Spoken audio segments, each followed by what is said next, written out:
الحمد لله الحمد لله رب العالمين، الصلاة والسلام عليك يا سيدنا يا رسول الله. خذ بأيدينا قلت حين تنادركنا يا شفيع المذنبين، يا رحمة للعالمين، يا دستكير يا خير خلق الله صلى الله عليه وسلم. إنك قد أديت الأمانة وبلغت الرسالة يا رسول الله، يا شفيع المذنبين، يا رحمة للعالمين.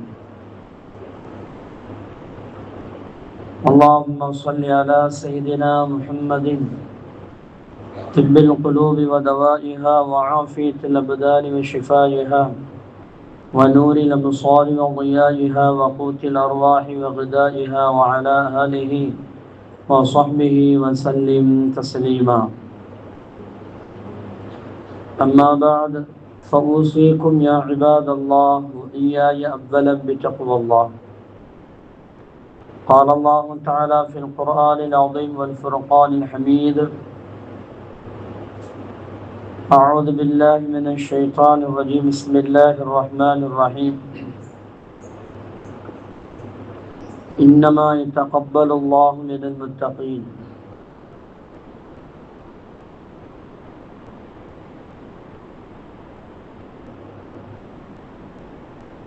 قال رسول الله صلى الله عليه وسلم: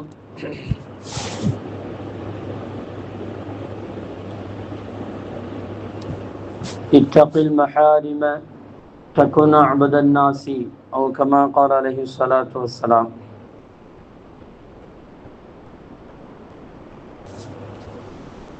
صدق الله العلي العظيم وصدق رسوله النبي الكريم، ونحن على ذلك من الشاهدين والشاكرين، والحمد لله رب العالمين.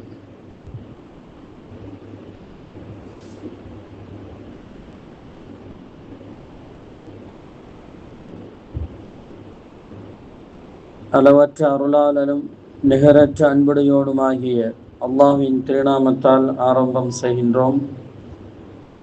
புகழ் அனைத்தும் அல்லாஹு ஜல்ல ஷானஹு தஆலா அவனுக்கே உரித்தாகுக. சலாத்தும் சலாமும் நமது உயிரிலும் மேலான உயிருக்கு உயிரான கண்மணி நூறு முஹம்மதின் ஸல்லல்லாஹு அலைஹி வஸல்லம் அவர்களின் மீதும், அவர்களுடைய குடும்பத்தார்கள், சத்திய சஹாபாக்கள், தாபிஈன்கள், தபஅ தாபிஈன்கள், நபிமார்கள், ரசூல்மார்கள், குத்துபுமார்கள், நல்லோர்கள், நாதாக்கள், ஷுஹதாக்கள், உலக முஸ்லிம்கள், குறிப்பாக நம் அனைவர்கள் மீதும், நம்முடைய பிச்சிலங்கள் கியாமத் நாள் வரை வரக்கூடிய அனைவரின் மீதும் குறையாது குன்றாது என்றென்றும் உண்டாகட்டுமாக. ஆமீன். கண்ணியத்திற்குரிய தாய்மார்களே, சகோதரிகளே, நம்முடைய சிறிய பெரிய அனைத்து பாவங்களையும் அல்லாஹு ஜல்ல ஷானஹு தஆலா மறைத்து மன்னித்து நன்மைகளாக மாற்றி தருவானாக.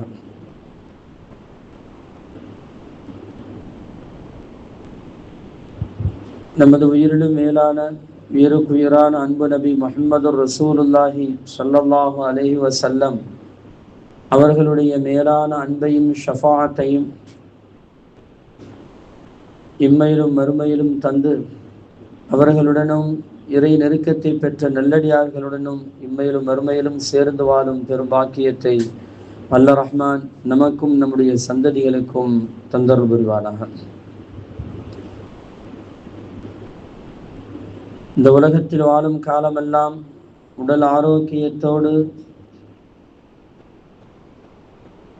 செழிப்பான ஒரு வாழ்க்கை, கண்ணியமான உயர்வான அந்தஸ்துள்ள ஒரு வாழ்க்கையை வாழ்வதற்கு அல்லாஹ் ஜல்ல ஷானஹு தஆலா நமக்கும் நம்முடைய சந்ததிகளுக்கும் அருள் செய்வானாக. திடீர் மரணங்கள், திடீர் ஆபத்துக்கள், வானம் பூமியுடைய சோதனையிலிருந்தும், சிறு வயதிலே மௌத்தாகும் அந்த நிலையிலிருந்தும், கடன் படும் அந்த நிலையிலிருந்தும், வட்டி வாங்குவது கொடுப்பது அந்த நிலையிலிருந்தும், ஆஸ்பத்திரியுடைய சிரமங்கள், அதனுடைய செலவீனங்கள், அதனுடைய துன்பங்கள், சோதனைகளிலிருந்தும் வல்ல ரஹ்மான் நம்மையும் நம்முடைய சந்ததிகளையும் பாதுகாத்து அருள் புரிவானாக.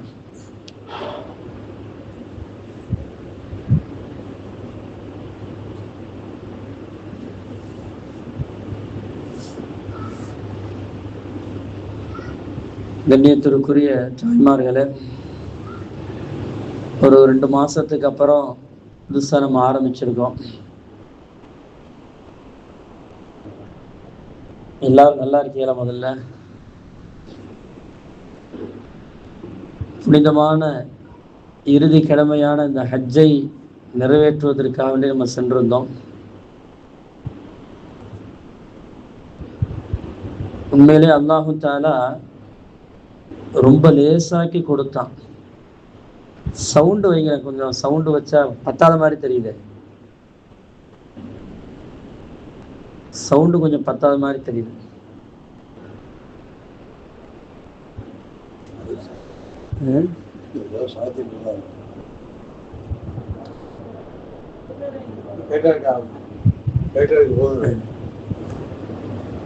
அல்லாஹ்வுடைய மிகப்பெரிய ஒரு கிருபை, உங்களுடைய துவா பரக்கத்து. அது கடுமையான வெயில் நேரம். இது இந்த வருடம் இல்லாமல் இந்த வருடம் வெயில் கொஞ்சம் அதிகம்னு அங்க உள்ள செய்திகள்ல சொல்லிக்கிட்டே இருந்தாங்க. அரஃபா தினத்திலாம் கடுமையான வெயில். யாரையுமே டெண்டை விட்டு வெளியாக்கலை. இப்போ கொஞ்சமா காலமாகத்தான் இந்த அரஃபாவில் டெண்ட் அடிச்சு அமர வைக்கிறாங்க. அதுக்கு முன்னாலேலாம் டெண்டெலாம் கிடையாது. சும்மா தான் எல்லாம் அந்த வெயில் காலத்தில் அப்படியே நிற்பாங்க. பகல் ஃபுல்லாக நிற்பாங்க.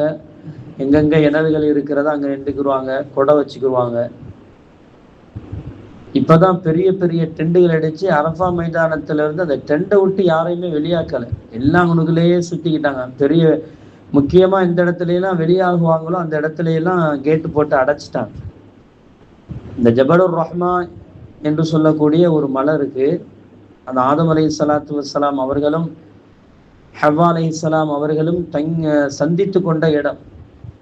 இந்த பூமியில இறக்கப்பட்டு ஆதம் அலைஹிஸ்ஸலாத்தை இலங்கையிலையும் ஹவ்வா அலைஹிஸ்ஸலாத்தை ஜித்தாவிலையும் இறக்கி வச்சு 300 வருடங்கள் கழித்து அங்கே சந்தித்து கொண்ட இடத்துக்கு பேர் ஜபலுர் ரஹ்மான் அந்த மலை. அந்த மலையில மலைக்கு யாரையுமே அனுப்பலை. ஒரு சில 1000 நபர்கள் கூட அங்க இருந்திருக்க மாட்டாங்க. நம்ம ஊர்ல இருந்து கிட்டத்தட்ட ஒரு 28 பேர் நம்ம குரூப்ல போனோம். அந்த 28 பேர்ல நாங்க 4 பேர் தான் அந்த இடத்துக்கே போக முடிஞ்சுச்சு. அதெல்லாம் அந்த வாய்ப்புகளை கொடுத்தான். போகும்போது அந்த கேட்டு ஓப்பன் ஆயிருந்துச்சு, போனோம். வரப்போகும்போது தான் பூட்டிட்டாங்க. அதை வெயில் ஆரம்பிச்சோன்னு பூட்டிட்டாங்க. அதே மாதிரி அங்க மஸ்ஜிது நமீரா அப்படின்னு சொல்லிட்டு ஒரு பெரிய பள்ளிவாசல் இருக்கு. பிரம்மாண்டமான பள்ளிவாசல். கிட்டத்தட்ட 1 லட்சம் பேருக்கு மேல நின்று தொழுவக்கூடிய ஒரு பள்ளிவாசல். வருஷத்துக்கு ஒரு தடவை திறப்பாங்க. 2 வக்து தொழுகை தான் நடக்கும். லுகர் நேரத்துல லுகரையும் அசரையும் ஜம்மு கசரு செய்து அங்க தொழுகை நடத்துவாங்க. அங்க தொழக்கூடிய பாக்கியத்தை நாங்க 4 பேர் தான் அதுல போக முடிஞ்சுச்சு. எல்லாம் டெண்டிலே இருந்துக்கிட்டாங்க, யாரும் விடலை. கடுமையான வெயில், ரொம்ப அதிகமான வெப்பம். கிட்டத்தட்ட அந்த நாள் மட்டுமே, அந்த பகல்ல மட்டுமே நான் மட்டுமே 10 லிட்டர் தண்ணீருக்கு மேல குடிச்சிருக்கு. அவ்வளோது வெயில். தண்ணி குடிக்க குடிக்க உடம்பு இஞ்சிக்கிட்டே தான் இருந்துச்சு. அது அப்படியே வேர்வையெல்லாம் வரல. அந்த வெயில் அப்படியே உடம்புல உள்ள தண்ணி சத்தையெல்லாம் அப்படியே உறிஞ்சி எடுத்துருது. அந்த மாதிரியான கடுமையான வெயில். அல்லாஹு தஆலா அவ்வளோ பெரிய ஒரு இடத்துலையும் அதை லேசாக்கி கொடுத்தான் உங்களுடைய துவா பரக்கத்தினால. எல்லா மக்களுக்காக வேண்டி துவா செஞ்சோம். அதாவது நினைப்பு வந்தது, நினைப்பு வராதது, நம்ம அதிகமான, ஏன்னா அந்த பகல் முழுக்க துவா தானே, அமல்களை செய்யறது துவா மட்டும்தானே. எல்லா இடத்திலிருந்தும் உங்களுக்காக வேண்டி, எல்லா மக்களுக்காக வேண்டி, நம்ம தெருவாசிகள், குறிப்பாக ஊர்வாசிகள், நம்மளுடைய உலகத்தில் உள்ள எல்லா இஸ்லாமியர்களுக்கும் துவா செஞ்சுட்டு, குறிப்பாக நம்ம தெருவாசிகளுக்கு ஏன்னா நிறைய தெருவில் நோய்கள் கஷ்டங்கள் எல்லாம் நீங்கணும் அப்படிங்கிறதுக்காக வேண்டி அல்லாஹ்விடத்துல நிறைய துவா செஞ்சிருக்கு. ஏன்னா புதிய புதிய நோய்கள் இன்னைக்கு உருவாகி கொண்டு இருக்கிறது. எந்த நோய்களிலிருந்தும் அல்லாஹ் நம்மளை எல்லாம் பாதுகாக்கணும். இருக்கிற நோய்கள் அனைத்தும் முழுமையாக ஷிஃபாவாக வேண்டும். அதனுடைய தாக்கங்கள் நம்ம உடம்புல இருந்திருக்கிற, குறிப்பாக இந்த சுகர் வியாதினால எவ்வளவு மக்கள் எவ்வளவு கஷ்டப்படுறாங்க. அவ்வளவு விதமான தீமைகளிலிருந்தும் மக்கள் நிம்மதியாக வாழணும் அப்படிங்கிறதுக்காக வேண்டிய நிறைய துவா செஞ்சிருக்கு. அல்லாஹ் தஆலா அந்த துவாயெல்லாம் கபூலாக்கி தரணும் இன்ஷா அல்லாஹ். நீங்கள் எல்லாம் நிறைய துவா செய்யணும். அடுத்த விஷயம் என்னன்னா, இன்ஷா அல்லாஹ் வரக்கூடிய வருடங்களிலிருந்து நம்ம தெருவில் இருந்து நிறைய ஹாஜிமார்கள் உருவாகணும், ஹாஜிமாக்கள் உருவாகணும். ஆண்களை, ஏன்னா இங்க ஆண்களை விட பெண்கள் தான் அதிகமாக இருக்கிறாங்க. நீங்கள் அதிகமாக கிளம்பணும். பெரிய விஷயம்லாம் இல்லைங்க. ஹஜ்ஜிக்கு போறது அல்லாஹ் நாடி விட்டால் அது ஒரு பெரிய விஷயமே கிடையாது. இதனால எல்லாருமே ஆசை வைக்கணும், நிறைய பேர் கிளம்பணும் நம்முடைய தெருவில் இருந்து. ஏன்னா எல்லா தெருவில் இருந்தும் ஆண்களும் பெண்களும் ஹஜ்ஜிக்கு போறாங்க. கிட்டத்தட்ட இந்த வருஷம் மட்டுமே நம்ம ஊர்ல இருந்து 60-70 பேருக்கு மேல ஹஜ்ஜிக்கு போனதாக சொல்றாங்க. எல்லாரையும் பார்க்க முடியல, சில பேர்களை மட்டும்தான் பார்த்தோம். எங்க குரூப்ல 28 பேர் போனோம். அப்போ அவ்வளவு பேர் ஹாஜிகள் சென்று, ஆனா நம்ம தெருவுல இருந்து யாருமே ஒரு ஆள் கூட வரல. ஏன்னா ஹஜ்ஜு என்பது ஒரு புனிதமான அமல். அது ஒரு சாதாரணமான ஒரு அமல் அல்ல. போய் பார்த்தா தான் தெரியும். அது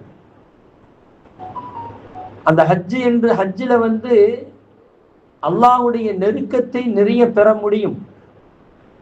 அதுல அவ்வளவு பெரிய பரக்கத்தை அல்லாஹு தஆலா வைத்திருக்கிறான், நன்மையை வைத்திருக்கிறான். அதனால ஹஜ்ஜி செய்வதற்கு ஆசைகள் பட வேண்டும்.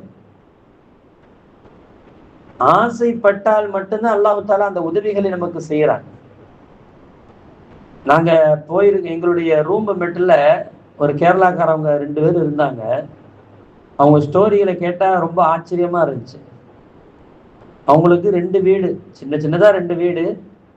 ஒரு வீட்டை நம்ம வச்சுக்கலாம் அப்படின்னு சொல்லிட்டு இன்னொரு வீட்டை வித்துட்டு புருஷன் பொண்டாட்டி 2 பேருமே ஹஜ்ஜிக்கு வந்திருக்கிறாங்க. இன்னொருத்தவங்க அவங்க எப்படி வந்தாங்கன்னா, ரொம்ப கஷ்டம், நிலங்களை எல்லாம் வித்துட்டு வந்திருக்கிறாங்க. அடுத்து வாழ்வாதாரம் என்னன்னு தெரியல, ஆனா ஹஜ்ஜிக்கு வந்துட்டாங்க. சரி, ஹஜ்ஜில் பர்ச்சேசிங் எதுவும் பண்ணலையா அப்படின்னு கேட்டா அவங்க சொல்றாங்க, இல்லை எங்கள்கிட்ட காசு பணம்லாம் கிடையாது. நாங்கள் ஹஜ்ஜி செய்யணும்னு ஆசைப்பட்டு வந்தோம். அல்லாஹ் எங்களுக்கு திடீர்னு ஒரு முடிவை கொடுத்தான். எங்களுடைய நிலங்களை விற்றோம், ஹஜ்ஜிக்கு வந்தோம். நாங்கள் 45 நாள் 50 நாள் இருந்து சாப்பிட்டோம், முடிஞ்சு நாங்கள் நல்லபடியாக ஊருக்கு திரும்பி போனால் போதும் அப்படின்னு சொல்லக்கூடிய மக்களும் இருக்கத்தான் செய்யறாங்க. அதனால தாய்மார்களை, யாருக்கு அல்லாஹ் ஹஜ்ஜை நாடுவான் என்பது தெரியாது. உண்மையிலே ஹஜ்ஜி என்பது அல்லாஹ்வுடைய விருந்தாளி என்று சொல்றாங்க ரசூலுல்லாஹி ஸல்லல்லாஹு அலைஹி வஸல்லம் அவர்கள். வஃப்துல்லா அப்படின்னு சொல்றாங்க ரசூலுல்லாஹ். நீங்க மக்காவில் ஹஜ்ஜி நேரத்துல போனா லைஃபுல்லா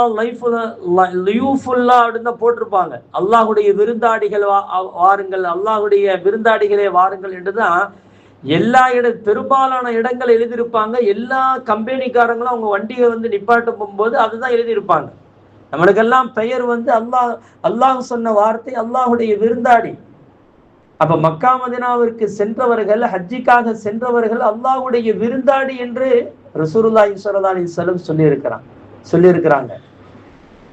யார் உம்ரா செய்ய வந்திருக்கிறார்களோ, ஹஜ்ஜி செய்ய வந்திருக்கிறார்களோ அனைவரும் வஃப்துல்லாஹி, அல்லாஹ்வுடைய விருந்தாடி என்று நபிகள் நாயகம் ஸல்லல்லாஹு அலைஹி வஸல்லம் புகழாரம் சொல்லி தருகிறார்கள் என்று சொன்னால், அந்த கூட்டத்துல நம்மளும் சேரணுமா இல்லையா? நம்மளுக்கு அந்த ஆசைகள் வர வேண்டுமா இல்லையா? அப்ப அந்த ஆசைகளை வளர்த்து கொள்ள வேண்டும். அல்லாஹ் தஆலா நிரப்பமா நம்மளுக்கு தந்திருக்கிறான். செல்வங்கள் அல்லாஹ் தஆலா எந்த குறைபாடுகளும் இல்லை. ஆனால் போவதற்கு உண்டான எண்ணங்கள் தான் நம்மளுக்கு கொஞ்சம் கம்மியாக இருக்கிறது. ஏதாவது ஒரு காரணத்தை சொல்லி சொல்லி தள்ளி போடுறோம், அவ்வளவுதான்.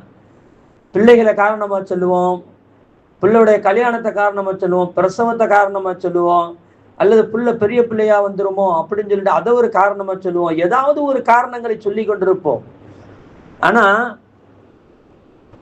ரசூலுல்லாஹி ஸல்லல்லாஹு அலைஹி வஸல்லம் கூட அப்படித்தான் சொல்றாங்க, எந்த காரணத்தை சொல்லியும் நீங்கள் ஹஜ்ஜையோ அல்லது உம்ராவையோ நீங்க தள்ளி போட்டுறாதீங்க. அப்படி தள்ளி போடுவீர்களே ஆனால் வேறு ஏதாவது ஒரு காரணங்கள் வந்து நீங்கள் போகுவதற்கு உண்டான அது தடையாக மாறிவிடும் என்று சொல்லித் தருகிறார்கள் அன்பு நபி ஸல்லல்லாஹு அலைஹி வஸல்லம் அவர்கள். அதனால ஹஜ்ஜிக்கு செல்வதற்கோ அல்லது உம்ராவுக்கு செல்வதற்கோ எந்த ஒரு ஆசையில் வந்து விட்டால் உடனே போயிடணும். அதுல எந்த விதமான காரணத்தை சொல்லி நம்ம தள்ளி போட்டுறக்கூடாது. அப்புறம் பார்க்கலாமே, அடுத்த வருஷம் போகலாமே. அடுத்த வருஷம் என்பது அது ஒரு கிட்டத்தட்ட 365 நாட்கள் கடந்து போக வேண்டும். அதுல எவ்வளவோ மாற்றங்கள் வருவதற்கு வாய்ப்புகள் இருக்கிறது. அதனால அந்த காரணம் ஏதாவது காரணத்தை சொல்லி நீங்க தள்ளி போட்டு விடாதீர்கள் என்று கண்மணி முஹம்மது ரசூலுல்லாஹி ஸல்லல்லாஹு அலைஹி வஸல்லம் அவர்கள் நமக்கு பாடமாக சொல்லி தர்றாங்க. அருமையான தாய்மார்களே, அதை விட ஒரு முக்கியமான விஷயம் என்ன தெரியுமா? சின்ன வயசுலயே நீங்க வந்து ஹஜ்ஜு உம்ராவுக்கு போயிடணும் தாய்மார்களே. வயசான காலத்துல போறதை விட நிறைய பேர் சொல்லுவாங்க, அதாவது என்னைய கூட சொன்னாங்க, எனக்கு ரொம்ப நெருக்கமான ஒரு உறவினர் அவர் போய் என்னோட ஃப்ரெண்டுகிட்ட சொல்லியிருக்கிறாரு, ஏன் இந்த வயசுலாம் ஹஜ்ஜிக்கு போயிருக்கிறாரு, ஹஜ்ஜிக்கு போனா கணவன் மனைவியா வாழக்கூடாது தானே, அவருடைய சிந்தனை பாருங்க எப்படி இருக்குதுன்னு. நிறைய பேர் இப்படித்தான் விளங்கி கூட வச்சிருந்துருக்கிறாங்க. கணவன் மனைவியா அதுக்கப்புறம் வாழக்கூடாது, பள்ளிவாசலும் அவங்க தஸ்பீ மணியமாகத்தான் இருக்கு. அவர் சொன்ன வார்த்தை அப்படி, கணவன் மனைவியா வாழக்கூடாதுன்னு வேறு மாதிரி சொன்னார் அவர். நான் உங்கள்கிட்ட விளங்குறதுக்காக வேண்டி நாகரிகமா நான் சொல்றேன். கணவன் மனைவியா வாழக்கூடாது, பள்ளிவாசலும் தஸ்பீ மணிமா தான் அவர் இருக்கணும் அப்படின்னு. அப்படிலாம் ஒன்றும் கிடையாதுங்க. அந்த மாதிரிலாம் எந்த சட்டமும் அல்லாஹு தாலாவும் அல்லாஹ்வுடைய ரசூல் நமக்கு பாடமா சொல்லித்தரல. அந்த 5 நாட்கள், அதுவும் இஹ்ராமுடைய அந்த நாட்களில் மட்டும்தான் கணவன் மனைவியாக வாழக்கூடாது என்று ரசூலுல்லாஹி அல்லாஹு தாலா கட்டளையிட்டு இருக்கிறான், ரசூலுல்லாஹி சொல்லி தந்திருக்கிறான். அதுவும் 5 நாள் கூட கிடையாது, 8வது நாள், 9வது நாள், 10வது நாள் பெருநா அன்னைக்கிண்டு சைத்தானு கல்லடித்து விட்டால், அங்கு குர்பானி கொடுத்து விட்டால், மொட்டை இறக்கி விட்டால், பெண்கள் முடியை வெட்டி விட்டால், அங்க இஹ்ராமுடைய நியத்து அங்கு முடிஞ்சு போயிருது. எஹராம் ஆடையை கலைந்து விட்டு புதிய டிரெஸ்ஸுகள் உடுத்திக் கொள்வதற்கு அங்கே அல்லாஹு தாலா அனுமதி கொடுக்கிறான். ஆனால் கணவன் மனைவியாக மட்டும்தான் வாழக்கூடாது. எப்போ வரையும் தவாஃப் ஜியாரா என்று செய்ய வேண்டும், அந்த பெருநாள் அன்னைக்கு செய்யணும். அப்படி முடியலன்னா 10வது நாள் முடியலன்னா 11, 12 அசருக்குள்ள நம்ம செஞ்சு முடிச்சிடணும். இந்த தவாஃப் ஜியாரா செய்து விட்டு வரும் வரை கணவன் மனைவியாக இருக்கக்கூடாது. இதுதான் சட்டம். அது எந்த வயசாக இருந்தாலும் சரிதான். நம்ம தான் இப்படி பேசிக்கிட்டு இருக்கிறோம், பெரிய வயசுல போகக்கூடாது. அங்க போய் பார்த்தா அல்லாஹு அக்பர், சின்ன சின்ன பிள்ளைகள், நீங்க இந்தோனேஷியாக்காரங்க எல்லாம் பாத்தீங்கன்னா சின்ன சின்ன பிள்ளைகள், வாலிப வயசு, திருமணம் முடிக்காத ஆண்களும் பெண்களும் எத்தனை பேர் கூட்டமா வர்றாங்க. பாகிஸ்தான் மக்கள் எல்லாம் பார்த்தா ஆச்சரியமா இருந்துச்சுங்க. அவங்க எல்லாம் செய்யற அந்த வேகம், சின்ன வயசு பெரிய வயசு எல்லாம் எவ்வளவு திடகாத்தனமா இருக்கிறாங்க தெரியுமா? அவங்களாம் பார்த்து எனக்கே ஆச்சரியமா இருந்துச்சு. நம்மளை விட அவங்க ரொம்ப திடகாத்தனமா இருக்கிற வயசானவங்க, 60 வயசு 70 வயசுல உள்ளவங்க எல்லாம் 40 வயசு உள்ளவங்க மாதிரி ஒரு நடை, ஒரு மிடுக்கான ஒரு நடை, எவ்வளவு வேகமாக போறாங்க தெரியுமா? நம்ம தான் நம்ம தமிழ்நாட்டு மக்கள் தான் ரொம்ப பலகீனமா போறது நம்ம தமிழ்நாட்டு மக்கள் மட்டும்தான். அவங்களாம் சின்ன சின்ன வயசுகள்லயே அந்த ஹஜ்ஜை முடிச்சிடுறாங்க. அதுல நிறைய, இன்னும் சொல்ல போனா இந்தோனேஷியாக்காரர் ஒருத்தர் சொல்றாரு, எங்க நாட்டுல திருமணம் முடிக்கணும்னா ஹஜ்ஜு முடிச்சிருக்கிறாரான்னு கேட்கிறாங்க. சில இடங்கள்ல, சில கிராமங்கள், அந்த நாட்டுல சில கிராமங்கள்ல என்ன செய்வாங்கன்னா, திருமணம் முடிச்சிட்டு ஹஜ்ஜிக்கு கூட்டிட்டு போறியா, அதுதான் எங்களுடைய மகர் என்று கூட சொல்றாங்களாம். எந்த அளவுக்கு அவங்களுடைய நடைமுறைகள் இருக்குதுன்னு பாருங்க. ஹஜ்ஜிக்கு கூட்டிட்டு போனா நீங்க மகர் தேவையில்லை, ஹஜ்ஜி கூட்டிட்டு போனா போதும். அந்த அளவுக்கு இன்னைக்கு அந்த நாடுகளில் எல்லாம் ஹஜ்ஜிக்காக வேண்டி ஒரு முன்னுரிமை கொடுக்குறாங்க, ஒரு ஆசை கொடுக்குறாங்க. இன்னும் சொல்ல போனா கவர்மெண்ட் லோனே கொடுக்குது, ஃப்ரீ லோன் கொடுக்கிறது. அவங்களுக்கு ஹஜ்ஜி செய்வதற்கு தகுந்த ஒரு வசதி வாய்ப்புகள் இல்லைன்னு சொன்னா இந்தோனேஷியா கவர்மெண்ட் ஃப்ரீயாக அவங்களுக்கு வந்து லோன் கொடுக்கிறது என்பதாகலாம் அந்த நாட்டு மக்கள் சொல்றதை நம்ம பார்க்கிறோம். என்ன சொல்ல வரக்கூடிய விஷயம் என்ன அப்படின்னா, சின்ன வயசுலேயே அவர்களை ஹஜ்ஜி செய்து அல்லாஹ்வுடைய நெருக்கத்தை பெற்று விடுறாங்க. நிறைய பேருக்கு என்ன தெரியுமா, ஹஜ்ஜி செஞ்சுட்டா தப்பு செய்வோம் அப்படின்னு சொல்லிட்டு. எங்க ஹஜ்ஜி செய்யறது தப்பு செய்யாமல் இருக்கிறது தானே, ஏன் போயிட்டா தப்பு செய்யாமல் இருந்தா என்ன, அந்த உணர்வுகளோடு இருந்தா என்ன கூடாதா? நான் ஹஜ்ஜி செஞ்சுட்டு வந்துட்டேன், தப்பு செஞ்சுட்டேன்னா நான் என்ன செய்யறது? இதெல்லாம் ஷைத்தானுடைய ஒரு விதமான ஒரு பலகீனமான ஒரு ஊசலாட்டங்கள். இது இந்த சிந்தனைகள் வருகிறது என்று சொன்னால் நம்முடைய வளர்ச்சியை அவன் கம்மிப்படுத்துகிறான் என்ற அர்த்தம். உதாரணமா எடுத்துக்கிறீங்களேன், யாராவது ஒருத்தவங்க வந்து ஒரு பெரிய கம்பெனியில வேலை செஞ்சுக்கிட்டு இருக்கும் போது கூடுதலான சம்பளம் தரேன்னு முதலாளி சொல்றாரு. இல்ல எனக்கு கூடுதலான சம்பளம் வேண்டாம், கூடுதலான சம்பளம் வந்துட்டா எனக்கு ஆடம்பர வாழ்க்கை வந்துடும், அதனால எனக்கு வேண்டான்னு யாராச்சும் நம்ம சொல்லுவோமா? நம்ம விட்டு கொடுப்போமா? நம்ம தலைவர் கூடுதலான சம்பளம் தர்றாங்கன்னு வச்சுக்கிறீங்களேன், நம்ம முதலாளி தர்றாருன்னு சொன்னா நம்ம யாராவது இல்லை எனக்கு கூடுதலான சம்பளம் வேணாம், எனக்கு போதுமானதாக இருக்குது, அது எனக்கு வந்து ஆடம்பர செலவுகள் வந்துடும், அதனால எனக்கு வேண்டான்னு சொல்லக்கூடியவர்கள் யாராவது இருக்கிறார்களா? யாரும் இல்லை தானே. ஆனால் இந்த நன்மையான காரியங்களில் மட்டும் நாம் எவ்வளவு அழகாக சொல்கிறோம். ஹஜ்ஜி செய்து விட்டால் நான் தப்பு செய்து விடுவேன், தப்பு செய்து விட்டால் நான் எவ்வளவு பெரிய பாவியாக மாறிவிடுகிறேன் என்று ஒரு அசால்ட்டான அதாவது தரம் இல்லாத ஒரு சிந்தனை. இது நம்மளுடைய வாழ்க்கை எவ்வளவு பெரிய தடகை விரிக்கிறது தெரியுமா தாய்மார்களே? முதல்ல இந்த மாதிரியான சிந்தனைகள் எல்லாம் தூக்கி எறிந்து விட்டு நாம் அந்த புனிதமான இடத்திற்கு சென்று வந்து நாம் அல்லாஹ்வுடைய நெருக்கத்தை பெற வேண்டும் என்ற ஆசையை நாம் வளர்த்துக் கொள்ள வேண்டும். அதற்குத்தான் உம்ரா ஹஜ்ஜி எல்லாம். ஹஜ்ஜி என்று சொன்னாலே அல்லாஹ் தஆலா ஒரு 3 காரியத்தை நீங்கள் செய்யக்கூடாதுன்னு தான் சொல்றான். அந்த 3 காரியத்தில் நீ இஹ்ராமுடைய நிலையில் செய்யக்கூடாது என்பது மட்டுமல்ல, ஹஜ்ஜிக்கு பிறகு நீ பரிசுத்தமானவனாக ஆன பிறகு இந்த 3 காரியத்தையும் வாழ்க்கையில் எப்பொழுதுமே நீ செய்யக்கூடாது என்று அல்லாஹ் சொல்லி தருகிறார். அது என்ன காரணம்? அல் ஹஜ்ஜு அஷ்ஹுரும் மஅலூமாத் ஃபமன் ஃபரத ஃபீஹின்னல் ஹஜ்ஜ ஃபலா ரஃபஸ வலா ஃபுசூக வலா ஜிதால ஃபில் ஹஜ்ஜி ஃபலா ரஃபஸ. ரஃபஸன்னா ஏற்கனவே சொன்னதுதான். கணவன் மனைவி 2 பேரும் ஆபாச பேச்சு பேசக்கூடாது. கணவன் மனைவியோ அல்லது நண்பர்களோ வேற யாருமோ அந்த இஹ்ராமுடைய நிலையில் ஹஜ்ஜிக்கென்று நீங்கள் இஹ்ராம் கட்டிவிட்டால் பிற 8லிருந்து அது ஸ்டார்ட் ஆகிறது. அந்த நேரத்தில் நீங்கள் எந்த விதமான ஆபாச பேச்சுக்கள் பேசக்கூடாது என்று அல்லாஹ் தஆலா தடை விதிக்கிறான். இரண்டாவது, யாரும் அசிங்கமான பேச்சுக்கள், உங்களுக்கு ஏதாவது தெரியாம கால் பற்றலாம், கைப்பற்றலாம். மினாவுல நீங்க பாத்தீங்கன்னா தாய்மார்களே, அல்லாஹ் அக்பர், நம்ம நிறைய பயான் பண்ணியிருக்கோம். இந்த மினாவில் அது போயிட்டு வந்த மக்கள் சொன்னதை வச்சு நம்ம பயான் பண்ணியிருக்கோம் இதுக்கு முன்னால. எப்படின்னா, மினால வந்து அந்த டென்ட்ல வந்து படுக்கிறதுக்கு கபூர்குழி மாதிரிதான் இருக்கும் அப்படின்ட்டு சொல்லித்தான் இருக்கிறாங்க. ஆனா நேரா போய் பார்த்தா தாங்க தெரியும் அது எப்படிப்பட்ட ஒரு நிலை, எப்படி நமக்கு சிந்தனை உண்டாக்குகிறது அப்படின்னு. அங்கிட்டு படுக்கவும் திரும்பவும் முடியாது, பெறலவும் முடியாது, ஒண்ணுங்க அப்படியே அது ஒரே மாதிரி தான் படுத்து கிடந்துருக்கு. ஒரு 2 அடி அல்லது 3 அடி தான் ஒரு மனிதனுக்கு, 3 அடி தான் நினைக்கிறேன். அந்த மனிதனுக்கு எவ்வளவு பெரிய குண்டா இருந்தாலும் சரி, ஒல்லியா இருந்தாலும் சரிதான், இந்த 3 அடியில தான் அவனுடைய பெட் இருக்கும். அந்த பெட்டை என்ன செய்வாங்க, ஒரு பெரிய பஞ்சு மாதிரி பெருசா இருக்குது, 1.5 அடிக்கு பஞ்சு மாதிரி இருக்கு, பஞ்சு மாதிரி கொடுக்குறாங்க. அந்த பெட்டு 3 மடிப்பா 4 மடிப்பா மடிச்சு வச்சுக்கிடலாம். அது அரஃபா அந்த ஹஜ்ஜுடைய காலங்கள் முடிச்சா அதை அப்படியே கொண்டு போய் ஏழை நாடுகளுக்கு கொடுத்துட்றாங்க. அந்த ஏழை நாட்டு மக்களுக்கு கொண்டு போய் கொடுத்துட்றாங்க. அப்படிதான் வச்சிருக்கிறாங்க. நினைச்சு பாருங்களேன், அது எவ்வளவு பெரிய சிரமம், எவ்வளவு பெரிய, அதையெல்லாம் நம்ம அனுபவிக்கணுமா இல்லையாங்க? அந்த இன்பத்தை நம்ம அனுபவிக்க வேண்டுமா இல்லையா? ஹஜ்ஜி என்பதே சிரமம் தானங்க.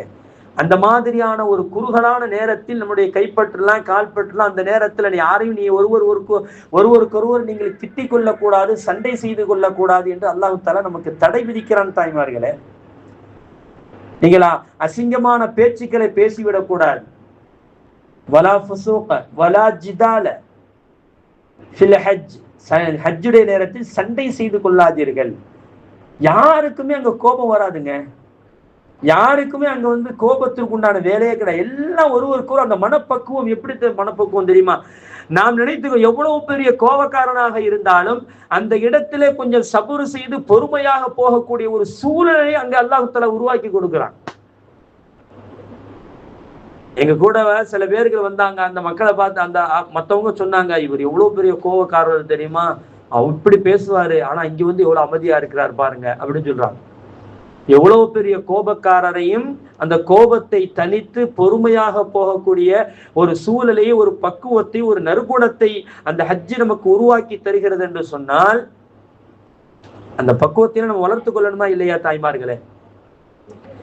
ஆக சின்ன வயசுலயே நீங்கள் அமல் செய்யக்கூடிய ஹஜ்ஜுடைய அந்த காரியங்களை செய்யக்கூடியவர்களாக நம்ம மாறணும். நம்ம அதாவது நம்ம ஊர்ல நம்ம தெருவுல இருந்து உருவாகணும். இன்ஷா அல்லாஹ் உருவாகலாமா தாய்மார்? நியத்து வைங்க, இன்ஷா அல்லாஹ் உருவாகலாமா? ஆசை வையுங்கள், அல்லாஹு தாலா உங்களுக்கு ஹஜ்ஜுடைய நாட்டத்தை தருவார். நான் செய்த துவால முக்கியமான துவா என்ன தெரியுமா? அந்த அரஃபா மைதானத்திலேயும் காபத்துல்லாவுடைய திரையை பிடித்தும், அதாவது முல்தசிம் என்று சொல்லுவாங்க, அந்த இடம் தான் கௌபத்துல்லாவிலேயே மிக முக்கியமான இடம். அதுதான் ஹஜ்ஜுல் அஸ்வத் கல்லுக்கும் அந்த தங்க கேட்டுன்னு சொல்லுவாங்க, அது காபத்துல்லாவுடைய கேட் இருக்குதா இல்லையா, இந்த ரெண்டுக்கும் இடைப்பட்ட இடத்துக்கு பேர் முல்தசிம்னு சொல்லுவாங்க. இதுதான் கௌபத்துல்லாவிலேயே மிக முக்கியமான இடம். இந்த இடத்திலிருந்து என்ன துவா கேட்டாலும் அல்லாஹ் தஆலா கபூல் செய்யாமல் இருப்பதில்லை என்று நபிகள் நாயகம் ஸல்லல்லாஹு அலைஹி வஸல்லம் அவர்கள் சொல்லி தந்திருக்கிறாங்க. இந்த இடத்திலிருந்து நான் கேட்ட முக்கியமான துவாவில் இது ஒரு துவா. என்ன தெரியுமா? யா அல்லாஹ் எங்க தெரு மக்களை நீ ஹஜ்ஜி செய்யாமல் உம்ரா செய்யாமல் மூத்தாக்கிடாத என்று நான் கேட்டது. ஏன்னா அதனுடைய இன்பத்தை எங்க தெரு மக்கள் அனுபவிக்க வேண்டும். அதனால தாய்மார்களை நீங்க ஆசை வையுங்கள், அல்லாஹு தாலா உங்களுக்கு அந்த பாக்கியத்தை உங்களுக்கு தருவார். சில ஆசை வைக்கலாமா நம்ம?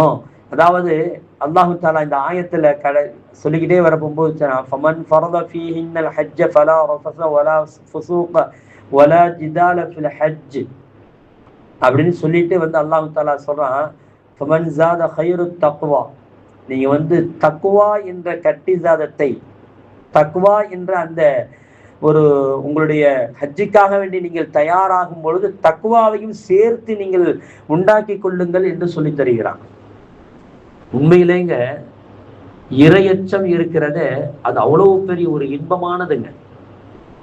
உலகத்திலேயே இன்பம் அதை சுவைத்து பார்த்தா தான் தெரியும், அனுபவிச்சு பார்த்தா தான் தெரியும். இரையச்சம் என்பது எவ்வளவு முக்கியமானது, அது எவ்வளவு பெரிய ஆனந்தமானது, ஒரு இன்பமானது, அது உடலுக்கு எவ்வளவு ராகத்தை கொடுக்கிறது, எவ்வளவு நிம்மதியை தருகிறது என்பதை அந்த தக்வாவை நம்முடைய உள்ளத்துல வளர்த்து கொண்ட பிறகுதாங்க அது புரியும். அது அதைத்தான் அல்லாஹ் தஆலா சொல்றான், நீங்க ஹஜ்ஜிக்கு போகும்போதே தக்வாவையும் நீங்கள் சேர்த்து எடுத்து, ஹஜ்ஜுக்காக வேண்டிய உங்களுடைய மூட்டை முடிச்சுகளை, உங்களுடைய சாமான்களை எடுத்துக்கொள்ளும் பொழுது தக்வாவையும் சேர்த்து எடுத்துக்கொள்ளுங்கள் என்று அல்லாஹ் தஆலா சொல்லி தருகிறான். ஏன்னா அல்லாஹு தஆலா சொல்லக்கூடிய ஒரு வார்த்தை என்ன தெரியுமா? இன்னமா யத்தகப்பலுல்லாஹு மினல் முத்தகீன், அல்லாஹு தஆலா நற்காரியங்களை ஏற்றுக்கொள்வதெல்லாம் முத்தகீன்களிடத்தில் இருந்துதான் ஏற்றுக்கொள்கிறான் என்று அல்லாஹு தஆலா சொல்லி தருகிறான். யாரிடத்துல இரையச்சம் இருக்கிறதோ, ஈமானிய உணர்வு இருக்கிறதோ, நல்ல சிந்தனைகள் இருக்கிறதோ, அவனிடத்திலிருந்து தான் அமல்களை அல்லாஹு தஆலா அங்கீகரித்துக் கொள்கிறான் என்று அல்லாஹு ஜல்லஷானஹு தஆலா குர்ஆனிலே பதிவு செய்கிறான்னு சொன்னா, அப்ப நம்முடைய எல்லா காரியங்களும் நிறைவேற வேண்டும் என்று சொன்னா, ஹஜ்ஜிர காரியம் மட்டுமல்ல, வாழ்க்கையில் எந்த இடத்தில் என்ன அமல்கள் செய்தாலும் அனைத்தும் அது அல்லாஹ்விடத்தில் அங்கீகரிக்கப்பட வேண்டும் என்று சொன்னால், நம்முடைய உள்ளத்திலே ஈமானிய உணர்வு, இரையச்சம் என்பது உள்ள குடிகொண்டு இருக்க வேண்டும். அப்பொழுதுதான் நம்முடைய நற்காரியங்கள் ஏற்றுக்கொள்ளப்படும். அந்த தக்வாவை வளர்த்து கொள்வதற்கு ஒரு வழிதான் ஹஜ்ஜி என்பதை அல்லாஹு ஜல்லஷானஹு தஆலா நமக்கு பாடமாக சொல்லி தருகிறான். கஅபத்துல்லாஹ்விலையும் சரி, மதீனாவிலையும் சரி, அரஃபா மைதானத்திலையும் சரி, ஹஜ்ஜுடைய அந்த காலங்களிலையும் சரி, தவாஃப் செய்யும் பொழுதும் சரி, எத்தனை நாட்டு பெண்கள் வருவாங்க, எவ்வளவு அழகழகான பெண்கள் வருவாங்க, அழகழகான ஆண்கள் வருவாங்க. யாருக்காவது ஒரு தீய சிந்தனை வரணுமே, யாருக்காவது ஒரு சின்ன ஒரு அற்பமான அந்த சிந்தனைகள் வரணுமே, ஒருவரு கூட வரல தாய்மார்களே, வராது. அது அல்லாஹ்வுடைய ஏற்பாடு. இதற்கு பெயர் தாங்க தக்வா என்று சொல்றது. அனைத்து மக்களும் காபத்துல்லாவை பார்த்து கொண்டு அல்லாஹ் அல்லாஹ் என்று சொல்லிக்கொண்டு அந்த சப்தமாக ஓதிக்கொண்டு ஒவ்வொரு துவாக்கள், வகையான துவாக்களை ஓதிக்கொண்டே போவாங்க. அவங்களுக்கு தெரிந்த அந்த துவாக்களை ஓதிக்கொண்டே போகக்கூடிய அந்த காட்சிகள் இருக்கிறது. நான் சில நேரங்கள்ல ரசிச்சு பார்த்துருக்கிறேன், எப்படி இவங்கெல்லாம் போறாங்க, எப்படி இவங்கெல்லாம் அதை மேல, அதாவது காபத்துல்லாவுடைய மொட்டை மாடிக்கு போய் ஏறிண்டு பார்த்தோம்னு வைங்களேன், அது மிகப்பெரிய ஒரு கண்கொள்ளா காட்சியாக இருக்கும் தெரியுமா.